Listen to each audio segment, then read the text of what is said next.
So here we have the Volkswagen Tiguan R-Line automatic on a 21 plate. I'm going to start off by showing you inside the boot, and then we'll hop in and run through some controls on the inside from there.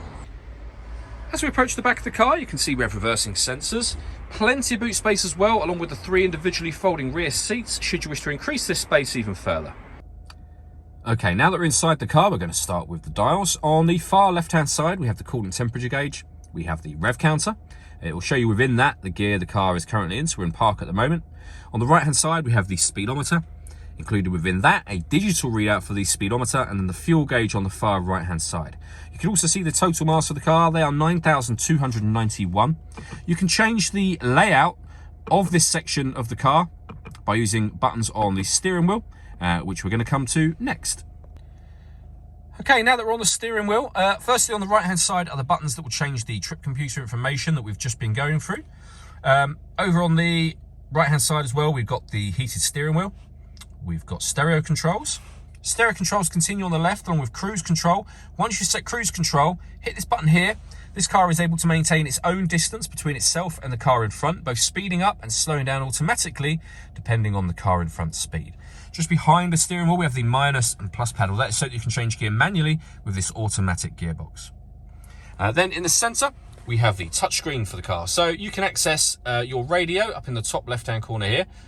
And as you'll see, we have FM, DAB, and internet radio. If you want to listen to your own music, you can do that via Bluetooth audio. My Media will mean that you can set up your own playlists and files. You can access exactly the same information under Media and Radio up here as well. This is where you would pair your phone. Satellite navigation is activated up here, and there's a full video showing how the sat-nav actually works, which you can find on our website and also on our YouTube channel as well. We put the vehicle into reverse. You'll hear the parking sensors, but you'll also see that we have a reversing camera with guidelines that show you what direction the car is headed in relation to the image being shown on the screen. Working our way down from that, we have the dual zone climate control. So firstly, you can turn the system on and adjust the fan speed. You can adjust the passenger temperature, the driver temperature up and down from here as well. When you're happy with those settings, your air conditioning is on at the minute, off, back on again. You can turn the heated seats on, and there's 3 different heat settings, and the same over on the passenger side just here. Underneath that, we have 2 USB-C inputs and a 12-volt charging socket. The gear lever for the fully automatic gearbox with an electronic handbrake with auto hold function. We can turn the stop and start off. This car is designed to cut out when it's stationary in traffic to save you fuel. That system is now off. We can turn the parking sensors on and off. This one turns the autonomous parking on. So this car is able to park itself. Just follow the instructions on screen. And the very last button is a driving mode button. And you can change the car from eco to normal to sport or individual.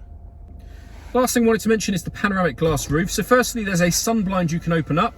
You can just leave that open and the actual sunroof section closed. And as you can see, that'll let in a lot of extra light. Or alternatively, you can open this front section properly as a full sunroof, and obviously now you're letting in a lot of extra air as well. All that leaves me to say is thank you for taking the time to watch this video. If you'd like to come and see the car in person and have a test drive, please feel free to call any of our MJA sites. We'd love to hear from you soon.